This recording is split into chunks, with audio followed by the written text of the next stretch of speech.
What's up guys, thank you for joining me. I'm your host Sam, and today we're talking about the Colbor CL100X. It's a bicolor LED monolight released by the company Colbor and sent to me by them in order to do the review that you're watching right now. Of course, with that being said, I just want to let you know that you are hearing my voice and my opinion about this light and no one else's. There was no money exchanged. Colbor didn't offer me anything in exchange for a positive review. This is just my opinion on this product, and that's it. So as I said, the CL100X is a bicolor LED light. And if you don't know what bicolor means, it just means that you can change the temperature of the light depending on what you want or what you're using it for.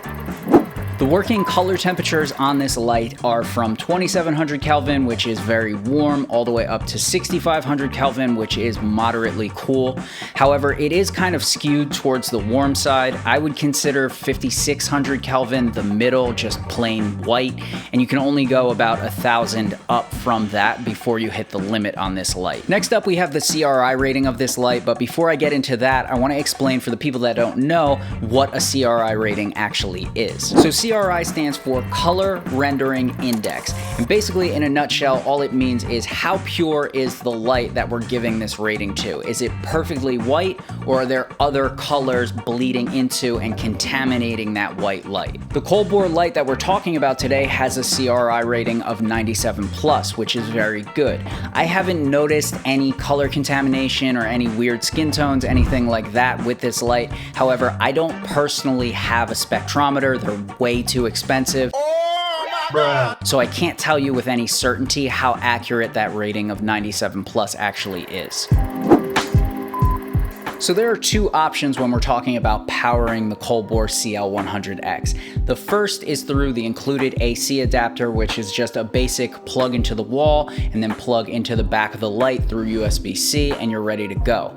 The second option is through battery adapters. Colbor says that you can use NPF batteries or you can use NPF to V-mount adapters to power this light. I don't really know because they unfortunately didn't send me any of the adapters. However, it doesn't seem crazy to use batteries with this thing just because it's not that big and powerful of a light in the first place. So when I first saw that you could control this light with a proprietary app made by Colbor, I was actually kind of worried just because I'd never heard of Colbor before I did this video, and I thought that they were like a smaller company from overseas, so they weren't going to have the proper app support. I was pleasantly surprised, however, when I actually opened the app. So the app is actually called Colbor Studio, and you can find it on the Google Play Store for Android, or you can find it on the App Store for iPhone. And don't get me wrong, the app is not like 100% perfect. I did notice that some things are still in Chinese, even though the language is set to English.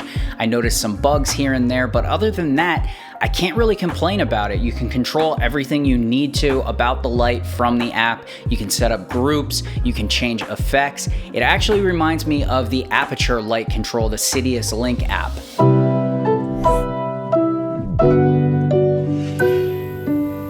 Another thing this light surprised me with is its build quality. It says on the website that it's made of aluminum and polycarbonate, but it's mostly made of aluminum. The only thing that's polycarbonate are the accessories and some of the switches. The reason I was so surprised by the all-metal build of this thing is because in my head, for the price and the size of this light, it's in the same class as something like the Aperture Amaran 100D, which is made of all plastic, and it's more money than the Colbor is. It's really surprising to me that a huge brand like Aputure can't outperform this brand that I've never heard of in terms of build quality versus price. While we're on the topic of price, the Colbor CL100X is $200 on the dot. And for that price, you're getting the light itself, you're getting a bunch of accessories, and you're also getting a carrying case, which is pretty nice. It's not the nicest case I've ever seen, but it's definitely better than nothing. There's three main accessories that this light comes with. The first one is an all aluminum light stand that actually slots into the bottom of the light and then expands to hold itself in place.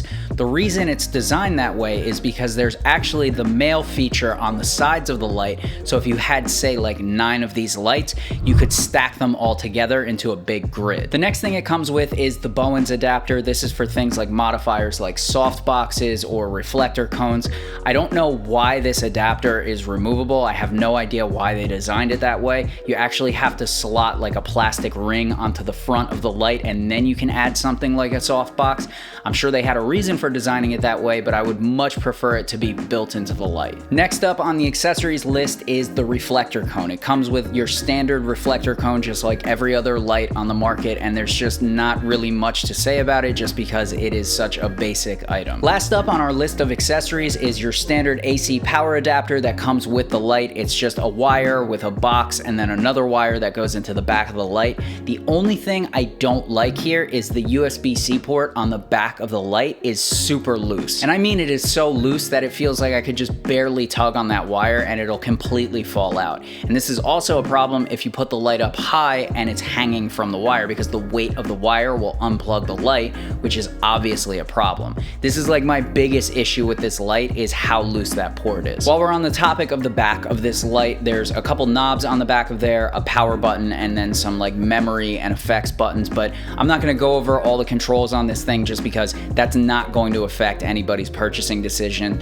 Just know that it's very easy to operate. There's two knobs. One is brighter versus dimmer. The other one is cooler versus warmer, a power button, some memory buttons, and then an effects button, and that's it. So that's really all the on-paper things there are to say about the Colbor CL100X. My opinion of it is it's a great light that really surprised me, and I would definitely buy it as like a secondary light, something like a hair light or a fill light. However, if I was buying my first key light, I don't think the 100 watts that this light puts out is enough. And that's not to say that 100 watts wouldn't be enough for something like just a talking headshot or just a streaming setup where the light is right across your desk pointed right at your face. But if you want to do literally anything else like product shots, or you want to light something that's larger than a human face, I would definitely say get something with a little bit more power. As for the price, I think it's actually very fair. I think at $200, it's not too expensive where it feels like a ripoff. It's also not too cheap where it feels like, what did they make that out of? Is it gonna break in a year from now? I think for $200, there's much worse options out there. Oh my God! What is that? If you're new to this channel, this probably isn't going to mean anything to you, but I'm gonna start doing a standardized rating system from 0 to 5 at the end of all my reviews. If it's a 0, it means that it's garbage and don't even think about buying it. If it's a 5, it means that it's a masterpiece, modern marvel that you should probably go buy right now. So the Colbor CL100X is getting a 4 out of 5. And that's all I got. If you got something out of this, consider going down and hitting the like and the sub button. It means the world to content creators like me. Thank you for joining me, and I'll see you guys in the next one.